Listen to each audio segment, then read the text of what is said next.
Всем привет! Я думаю, ни для кого не секрет, что обычно для того, чтобы сделать какой-либо станок, неважно какой он был бы сложности, как правило, приходишь к выводу, что для этого потребуется именно такой же станок. Так получилось и в моем случае. Для того, чтобы доделать вертикальную фрезерную головку, мне понадобилась именно вертикальная фрезерная головка. Ну а так как она у меня уже физически установлена, я решил прибегнуть к некоторым хитростям и поиспользовать ее без полноценного патрона на цанге типа ER, в данном случае ER32. Как же я поступил в данном случае? Взял старый советский патрон с убитым хвостовиком и сделал его цилиндрическим. А в самом патроне есть посадка цилиндрическая в конце. Соответственно, я одеваю на нее вот такую вот втулку переходную и центрирую таким образом. А уж зажимаю каким-то краешком цанги. Для этого у меня даже есть запасная цанга диаметром 16 мм. Как временное решение мне их хватит. Точно так же я поступил с фрезой, которую я фрезеровал в предыдущих видео.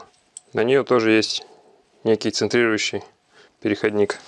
Из чего же состоит этот патрон? Я нарисовал некий эскиз. Самое основное и главное, угол, по моим расчетам, здесь составляет 5 градусов. И за патроном, за конической посадкой, есть вот та самая цилиндрическая посадка, за которой уже вкручен собирающий всю данную конструкцию винт, на который там одевается еще и пружинка и так далее и тому подобное. То есть основное здесь что? Несовпадающий угол посадки цанг и отсутствие возможности установить какой-либо шомпол. Благодаря вот этой цилиндрической посадке есть возможность, в принципе, довольно-таки приличный запас по переточке вот этого угла. Также длина резьбы чуть больше, чем на стандартном патроне ER32. То есть тоже есть некий запас. Хотя сама резьба на самом деле другая. Сюда нужно будет изготавливать еще и гайку.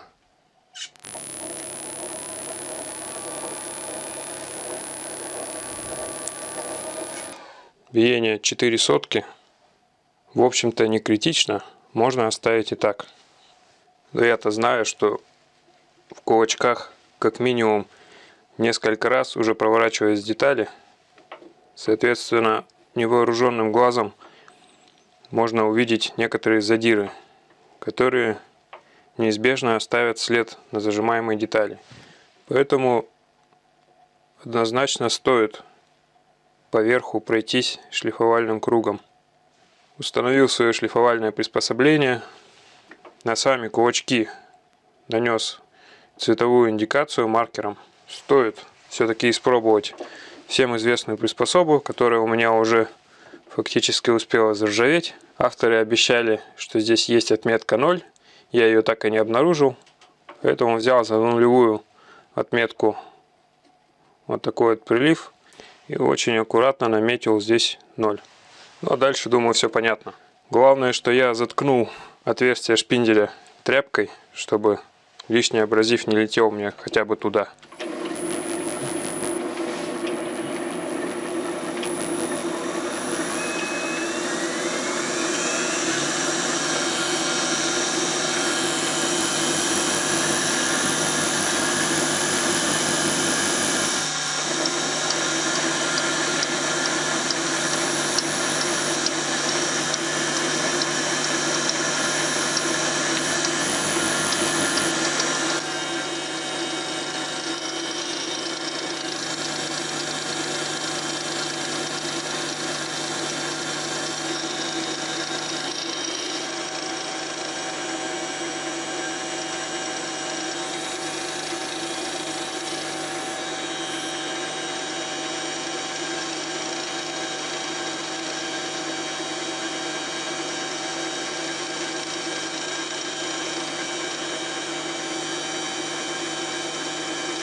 Все кулачки, все элементы, так сказать, кулачков абсолютно исправны в работе. Вот как раз вот эти мелкие задиры, они есть в центре.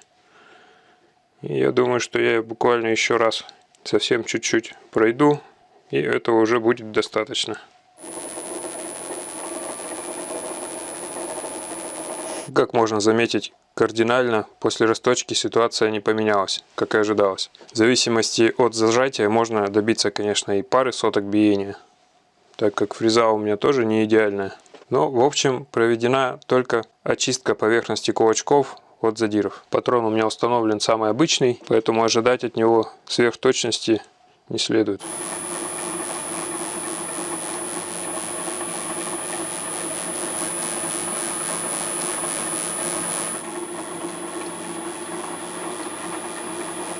Откатал конус малопродольный, насколько это позволяет текущее состояние моего станка, а именно износ малопродольной явный наблюдается, и, судя по всему, погнут вал.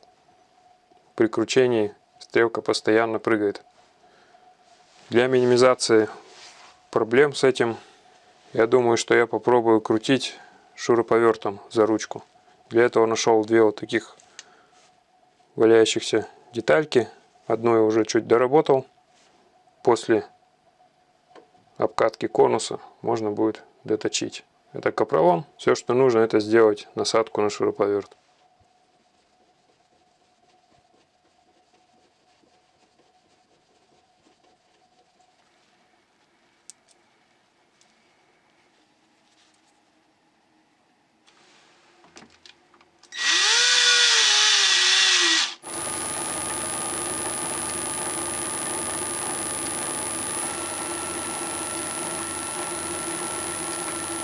Более-менее точно выставил шпиндель в люнете.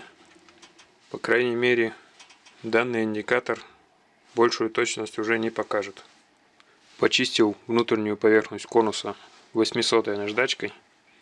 И только после этого показания стали походить на правду.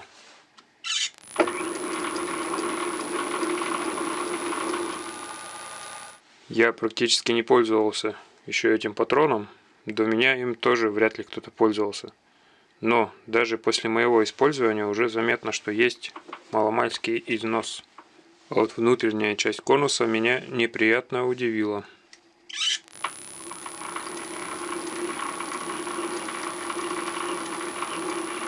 Хотя при том же зажиме на внешней части этого конуса биение в районе сотки. Какие-либо выводы я поэтому делать не хочу. Буду пробовать как есть. Вот так выглядит поверхность патрона, выточенного в шпинделе до обработки.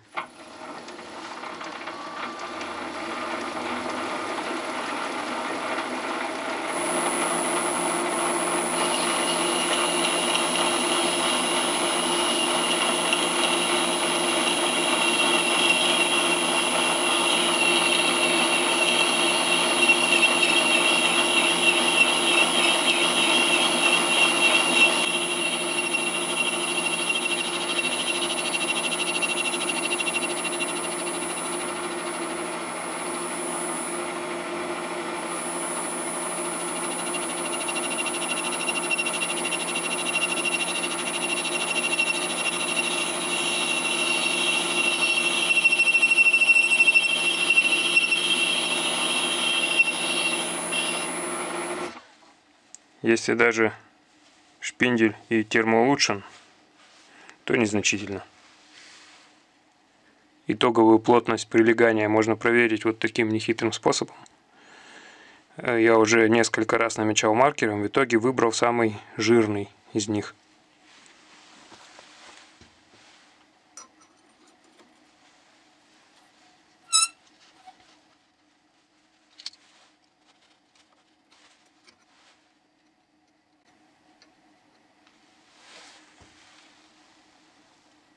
В принципе, за пару проходов уже видно, что прилегание идет даже в середине.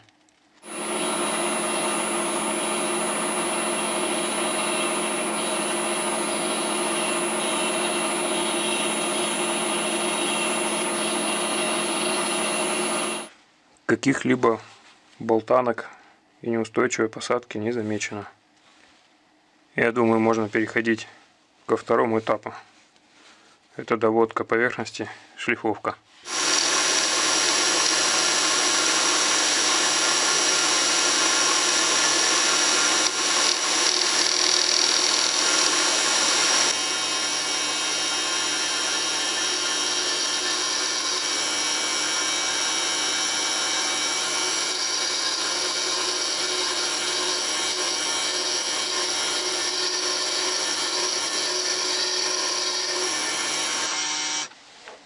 Ну, в общем-то, какой-никакой результат есть. Поверхность получается явно лучше, чем после резца. Но после резца остались довольно глубокие заезды. В итоге максимальной чистоты поверхности мне удалось добиться, кто бы подумал, чем. Да-да, именно вот такой вот самой дешевой шлифовальной насадкой для обычных бормашин. Я не скажу, что поверхность прямо супер, но тем более учитывая, что особого термоулучшения на этом шпинделе я не заметил, смысла его выводить в зеркало особого нет.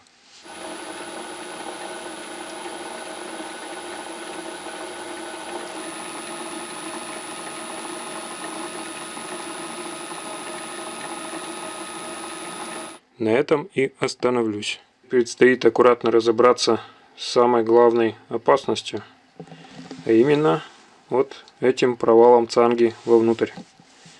Я знал, что оно так будет, и что придется будет подрезать часть резьбы с торца.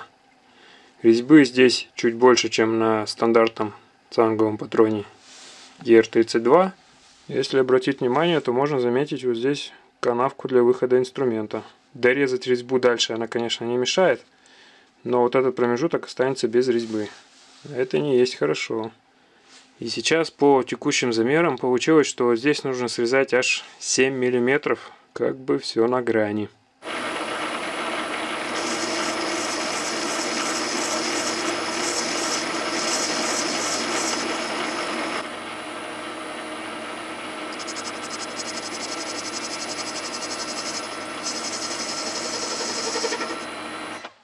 Смотрите-ка, тупится.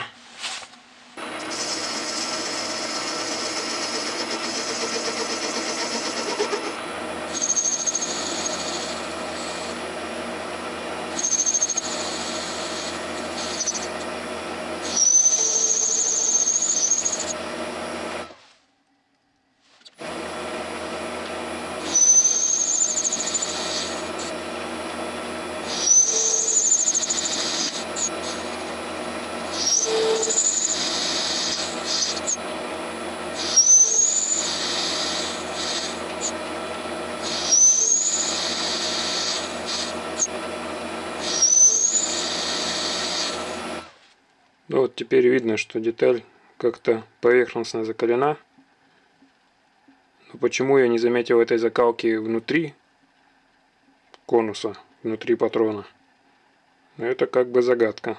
Такое ощущение, что поверхностная закалка сделана только для резьбы.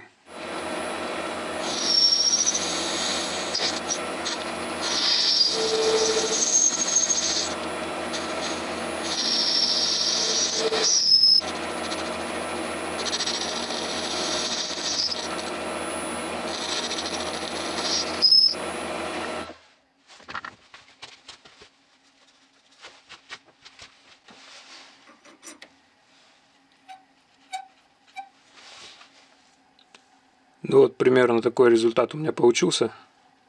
Окончательный ли он, еще неизвестно. Известно это станет после того, как я попробую сделать для него гайку. А гайку нужно точить с нуля. Почему с нуля? Потому что вот в этой стандартной гайке, как вы видите, место для изготовления поясков, которые вытягивают цангу, просто нет. Ее, конечно, можно заточить под конус, чтобы она затягивала внутрь цангу, но извлекать цангу будет очень проблематично. Шпиндель предварительно готов.